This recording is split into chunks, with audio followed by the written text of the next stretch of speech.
परिवार की ओर ध्यान दें, जिनके बच्चे हैं वो ध्यान दें, ताकि आप जो आपके अंदर है उनमें डाल सके। अगर आप अपने बच्चों में अच्छी चीजें नहीं डाल रहे हो तो शैतान गलत तो डालेगा। ऐसा नहीं हो सकता कि जमीन खाली हो, ना बच्चा सही है ना गलत, ऐसा नहीं हो सकता। या तो वो सही की तैयारी कर रहा है या गलत की तैयारी कर रहा है। अपने घरों में समय दें, अपने बच्चों परिवार को जांचें और परखें, प्यार के साथ अपने बच्चों को मोल्ड करें, वहां लगाएं जहां वो कल जाना चाहते हैं।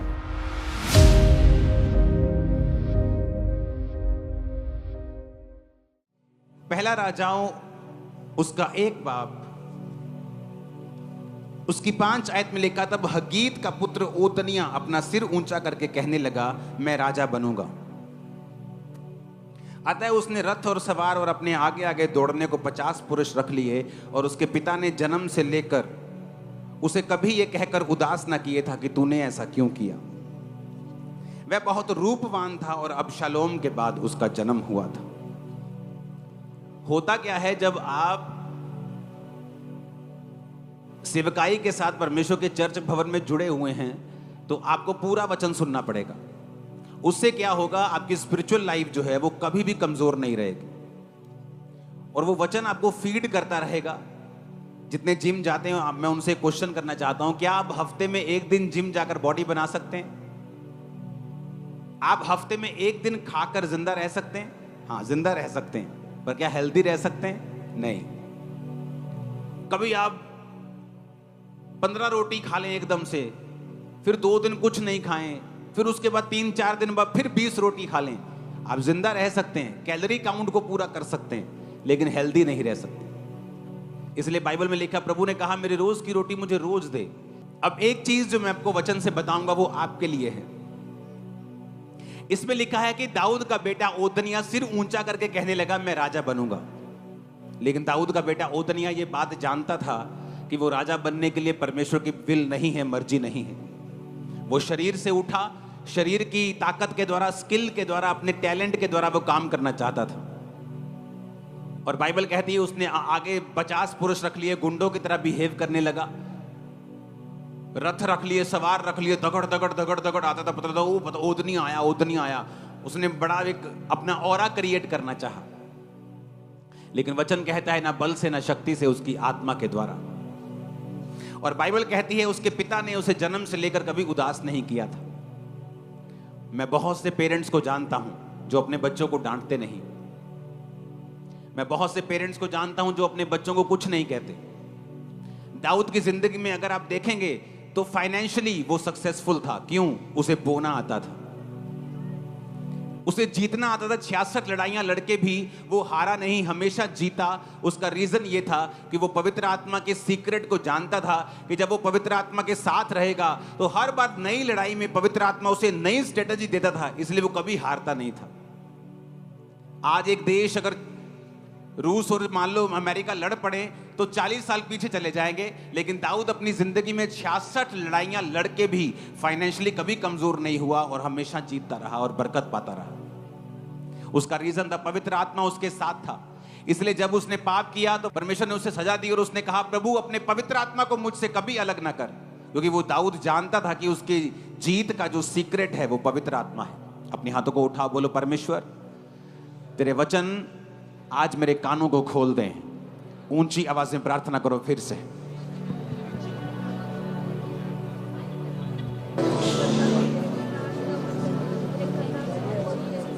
आमीन। बाइबल को इसलिए लिखा गया है और बाइबल की हर एक घटना को इसलिए लिखा गया है कि हम उससे सीख सकें। बाइबल में किसी भी पाप को छुपाया नहीं गया। मोआब किससे जन्मा था? लूत की अपनी बेटी से, छुपाया नहीं गया। लेकिन परमेश्वर ने कहा मोआब जो पाप से जन्मा है मेरी हुजूरी में कभी ना आए, और मोआबियों से हमेशा परमेश्वर नफरत करता रहा। हर एक इंसिडेंट को, हर एक घटना को बाइबल में लिखा गया ताकि जब आने वाले समय के करोड़ों खरबों विश्वासी इसे पढ़े तो वो इनसे सीख सकें। दाऊद अपनी जिंदगी में हर जगह कामयाब था अपने परिवार को छोड़ के। उसका परिवार एक बहुत बड़ा मेस था, उसका परिवार एक बहुत बड़ी गड़बड़ था। दाऊद का परिवार एक ब्लेस्ड परिवार नहीं था। उसका रीजन था दाऊद का बैतशेबा के साथ पाप करना, हित्ती उरिया को मरवाना, और उसके बाद परमेश्वर का श्राप उसके परिवार के ऊपर आया कि तूने किसी का परिवार खराब किया है, अब तेरा परिवार भी खराब होगा। तूने किसी के परिवार के ऊपर तलवार चलाई है, आज अब से तेरे परिवार के ऊपर भी तलवार चलाई जाएगी। और बाइबल कहती है दाऊद का बड़ा बेटा अबशालोम उसकी अपनी ही टीम के द्वारा खत्म कर दिया गया, क्योंकि उनकी लड़ाई हुई, आपस में बड़ा युद्ध हुआ।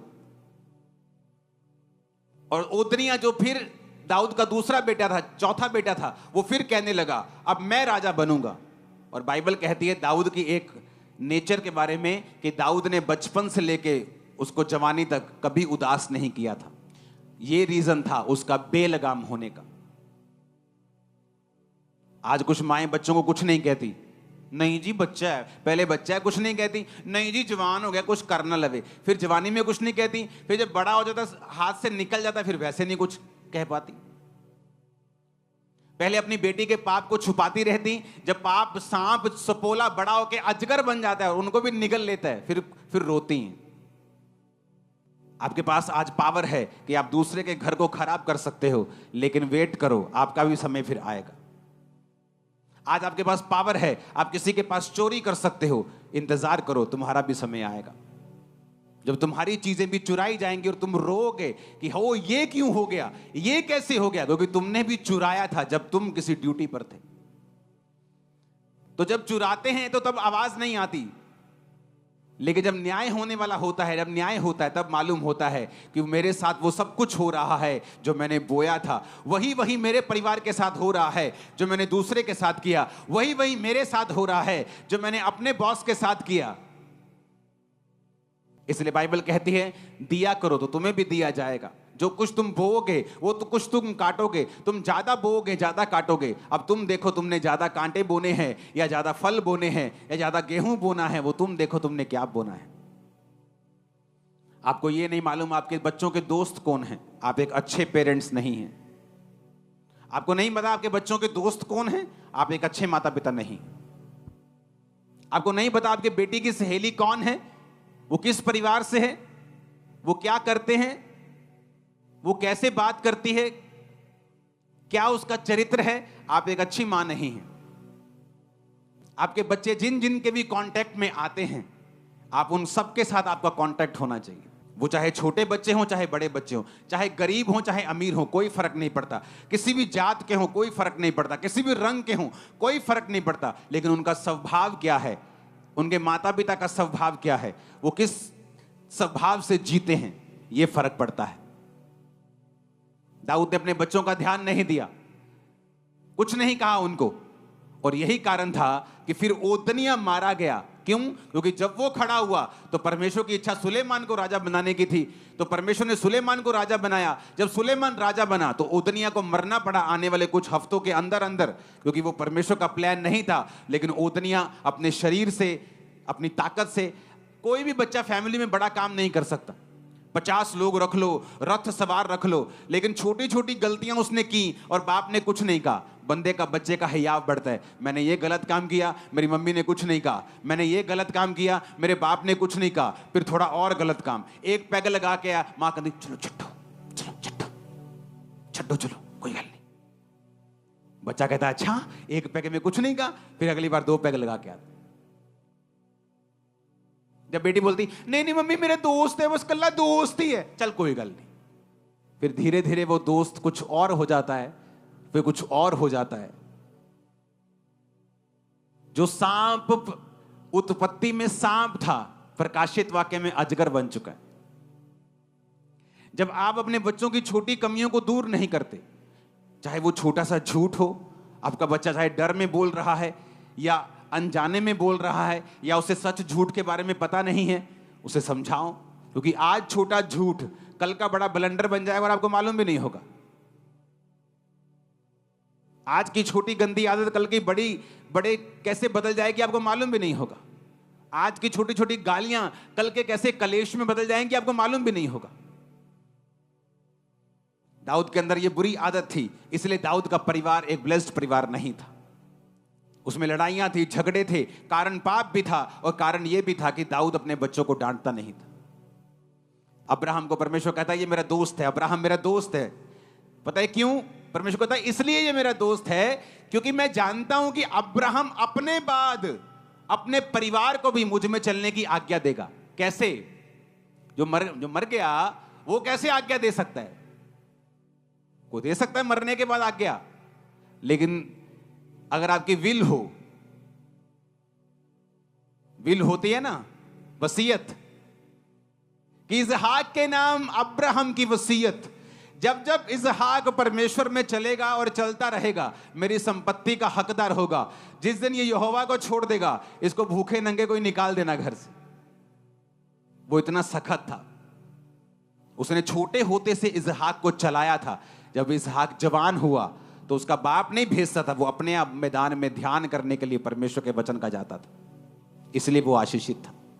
उसे अपने युद्ध जीतने आते थे, सरकारों से भी अमीर था, गवर्नमेंट से भी अमीर था, राजाओं से अमीर था। राजा लोग उससे जेलसी करते थे क्योंकि उसने अपने बाप से सीखा था। अपने परिवार की ओर ध्यान दें, जिनके बच्चे हैं वो ध्यान दें। वो बच्चे आपके अपने नहीं, मैं आपको बता रहा हूं, वो एक ऐसी सोल्स हैं, एक ऐसी आत्माएं हैं जो खास तौर पे परमेश्वर ने आपको दी हैं पालने के लिए, उनको तैयार करने के लिए। जिस तरह आत्मिक बच्चे परमेश्वर ने दिए हैं आपको, वो भी बच्चे परमेश्वर ने दिए हैं ताकि आप जो आपके अंदर है उनमें डाल सके, ताकि जो आप कर रहे हैं कल को वो कर सके। आप सोए रहे और आपके अंदर जो है आप ना डाल सके तो कोई तो डाल ही देगा उनके अंदर। जमीन खाली तो रहेगी नहीं, या तो गेहूं उगाएगी या फिर भांग या ऊंट कटारे उगाएगी। अब आप देख लो क्या उगाना है, अब कुछ तो उगेगा। अगर आप अपने बच्चों में अच्छी चीजें नहीं डाल रहे हो तो शैतान गलत तो डालेगा, कुछ तो अंदर जाएगा, या गलत जाएगा या सही जाएगा। ऐसा नहीं हो सकता कि जमीन खाली हो ना बच्चा सही या ना गलत, ऐसा नहीं हो सकता। या तो वो सही की तैयारी कर रहा है या गलत की तैयारी कर रहा है। अपने घरों में समय दें, अपने बच्चों परिवार को, बैठें, बात करें, उनके दोस्तों को, उनकी सहेलियों को देखें कौन है वो, किस तरह से वो बात करते हैं, जांचें और परखें। प्यार के साथ अपने बच्चों को मोल्ड करें, वहां लगाएं जहां वो कल जाना चाहते हैं। आपके जीवन की कमियां हैं, आप शराब पीते हैं, नशा करते हैं, छोड़ दें। बच्चों के सामने वो चीजें मत करें, वही चीजें करें जो आप चाहते हैं आपके बच्चे आपको फॉलो करें। आप ब्लेस्ड हैं यीशु मसीह के नाम में। अब मैं आता हूं आज के वचन के ऊपर। आप नोटिस करेंगे नीति वचन 23 उसकी 7 आयत, मती 12 उसकी 34 आयत, निर्गमन 19 उसकी 5 आयत, यूहन्ना 20 उसकी 21 आयत, पहला पत्रस 2 उसकी 9 आयत। मैं फिर से बोलूंगा, आप नोट करेंगे। नीति वचन 23 उसकी 7 आयत, मती 12 उसकी 34 आयत, 19:5 निर्गमन की 19 उसकी 5 आयत, यूहन्ना 20 उसकी 21 आयत, पहला पत्रस 2 उसकी 9 आयत। मैं पढ़ूंगा नीति वचन 23 उसकी 7 आयत को। क्योंकि जैसा वह अपने मन में विचार करता है वैसा वह आप है।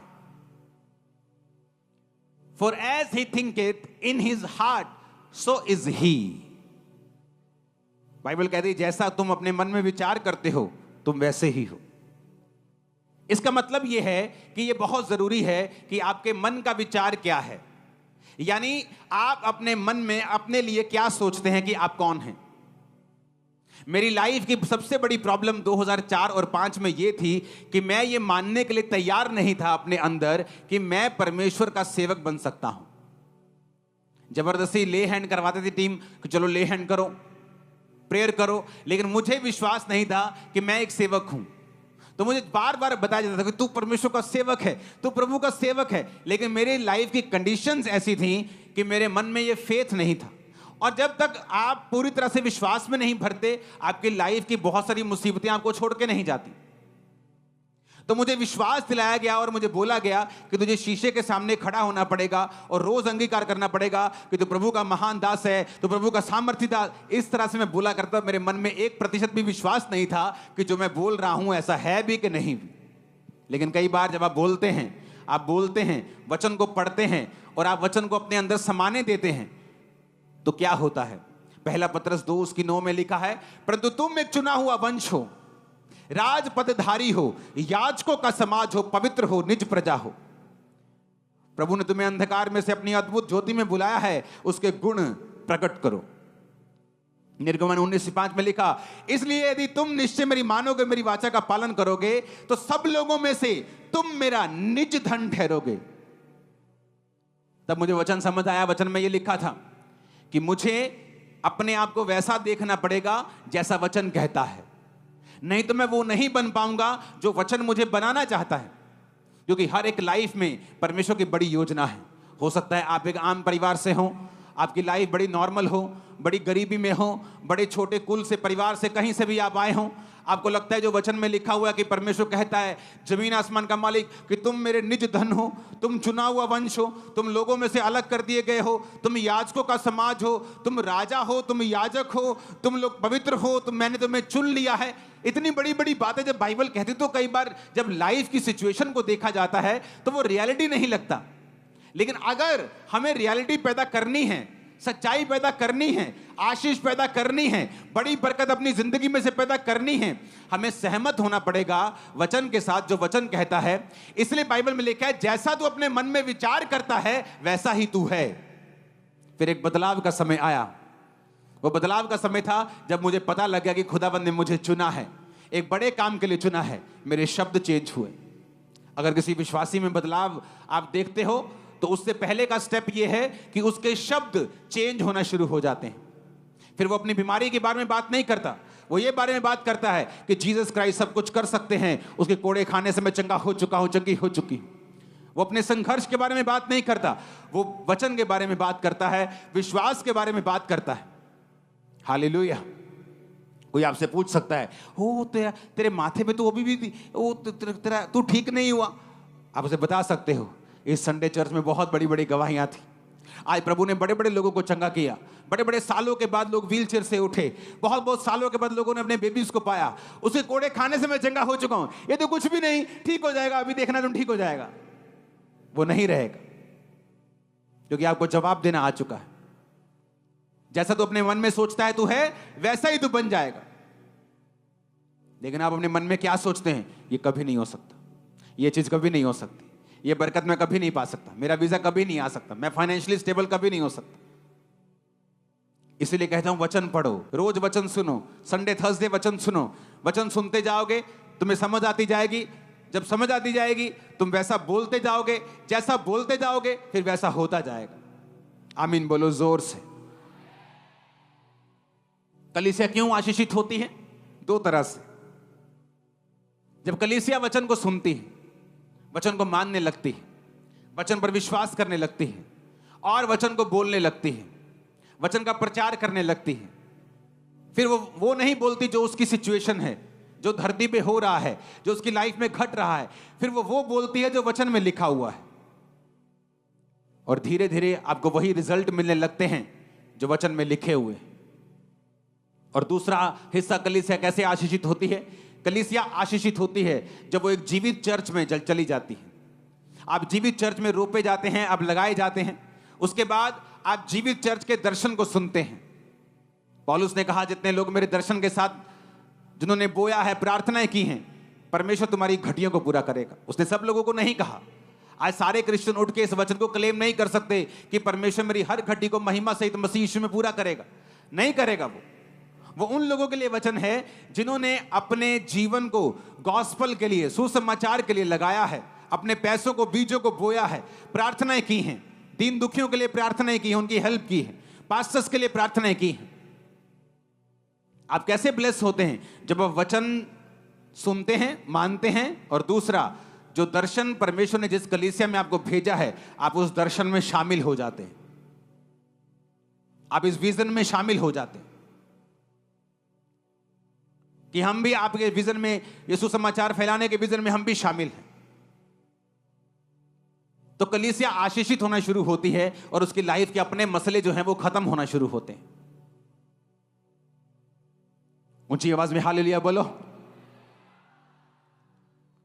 और इसलिए बाइबल कहती, पौलुस उनको कहता था कि तुम्हारी हर घटी को वो इज्जत के साथ पूरा करेगा। क्यों? क्योंकि तुमने मेरे दर्शन में मेरा साथ दिया है। आज कलीसिया इसलिए आशीषित नहीं होती कि वो आकर सिर्फ प्रेयर अटेंड करे, वो इसलिए भी आशीषित होती है कि जब परमेश्वर उस दर्शन को, जो परमेश्वर ने अपने दास को दिया है, उसको पूरा करने के लिए वो प्रेयर्स करती है। आने वाले हफ्तों में ये मार्च महीना, अप्रैल महीना, मई महीना, जब इंडिया में इलेक्शन हो रहे होंगे तो शैतान चर्चिस को टारगेट करने की कोशिश करेगा।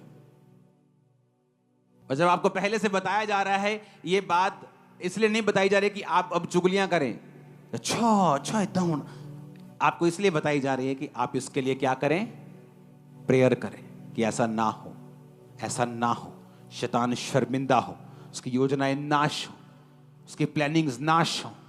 आप फास्टिंग करेंगे, आप प्रेयर करेंगे, और जब प्रभु देखता है आपको कि मैंने परमेश्वर के दास को एक दर्शन दिया, उसने लोगों को बताया, लोगों ने सुना, रिस्पॉन्स किया, कुछ ने रोजे रखे, किसी ने प्रेयर शुरू की, कोई रात को कर रहा है, कोई दोपहर को कर रहा है, और जब परमेश्वर आपको देखता है कि आप किंगडम में एक वैल्यूएबल एसेट बनते जा रहे हैं, कि आप उसके राज्य में काम आ रहे हैं, उसके वो आपका ध्यान रखता है, वो आपकी प्रेयर को भी सुनता है।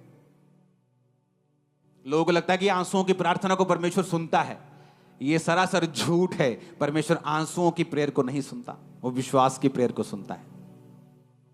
ऐसे तो सब रोएं, लेडीज का काम ज्यादा आसान हो जाएगा, 2 मिनट में रोए, प्रभु से लिया, चल भी तू कितने मैं कितने, ते बंदे बेचारे सोचते रहने रोना कितना, उंगला दे दे के रोने की कोशिश कर, रोने से नहीं। जब बाइबल का वचन कहता है, हिजकिय्याह नबी को परमेश्वर ने कहा, मैंने तेरी प्रार्थना सुनी और तेरे आंसू, वो आंसुओं की बात नहीं कर रहा जो आप समझ रहे हैं, इमोशनल आंसू, वो फेथ था कि प्रभु मैं तेरे समान सीधा, तेरे सामने सीधा रहा हूं, मैंने ये कर्म किया है, मैंने मूर्ति पूजा नहीं की, मैंने गलत काम नहीं किए, मैंने दीन दुखियों की सहायता की है, मुझे छू। वो रो रहा था, प्रभु मैं सही हूं, मैं विश्वास के साथ मांग रहा हूं। परमेश्वर ने विश्वास को देखा, उसके पास्ट को देखा, उसके रिकॉर्ड को देखा। आज रिकॉर्ड क्या है? कितनी सिगरेट पी है, कितनी चैनी कैनी खाई है, कितने पैग लगाए हैं, कितनी ठगी की है। तो रिकॉर्ड मायने करता है, आंसू मायने नहीं करते। तो परमेश्वर के सामने जब आप परमेश्वर के सामने प्रेयर करते हैं कि परमेश्वर के दास ने बोला कि ऐसा ऐसा शैतान करने की कोशिश कर रहा है, खासकर पंजाब की बड़ी चर्चेस के ऊपर, तो हमें प्रेयर करनी है। तो आप आज रात से ही प्रेयर करेंगे, प्रभु शैतान की योजनाएं नाश हो। कोई व्यक्ति, कोई संस्था, किसी भी तरह का कोई व्यक्ति, सरकारी गैर सरकारी, कोई अटैक ना कर सके, ये शर्मिंदा हो। तो परमेश्वर देखता है कि अच्छा ये व्यक्ति किंगडम में काम आया। जब आप फिर अपने लिए प्रेयर करेंगे, वो आपकी प्रेयर को सुनेगा भी, उत्तर भी देगा, आपको जल्दी देगा। मेरी लाइफ का एक्सपीरियंस है, जो लोग सेवा में हैं, पास्टर्स के काम आते हैं, प्रभु के काम आते हैं, उनकी प्रेयर्स और उनकी हीलिंग और डिलीवरेंस दूसरे लोगों से जल्दी होती है। मेरी लाइफ 20 साल का एक्सपीरियंस है, इसलिए कई केसेस ऐसे होते हैं काउंसलिंग में, जब मैं उनको देखता हूं कि उनकी लाइफ का कोई हल नहीं, मैं उनको बोलता हूं ओके आप सेवा भी स्टार्ट करो और स्ट्रांग सेवा करो, डेडिकेट कर दो जीवन अपना चर्च को और सेवा करो। जब लाइफ में गोलियत आपके सामने हो तो भागना उपाय नहीं है, इसलिए दाऊद गोलियत की और भागा और एक फेंक के मारा उसके माथे पे। जितने बड़े से बड़े शैतान आपको दिख रहे हैं ना, एक वट्टे की मार है ये, एक वचन की मार है। धरती पर गिर जाएंगे धड़ समेत, धड़ाम करके आवाज आएगी, गला धड़ से बाहर होगा। आमीन ऊंचे वाला खड़कने वाला चाहिए। परमेश्वर के गहरे वेदों को परमेश्वर के दास के द्वारा जानने के लिए और ऐसी और नई वीडियोस को देखने के लिए हमारे YouTube चैनल को सब्सक्राइब करें और साथ में बेल आइकन को प्रेस करें, ताकि ऐसी और नई वीडियोस की नोटिफिकेशन सबसे पहले आप तक पहुंच सके। जुड़े रहें परमेश्वर की हजूरी के साथ। God bless you.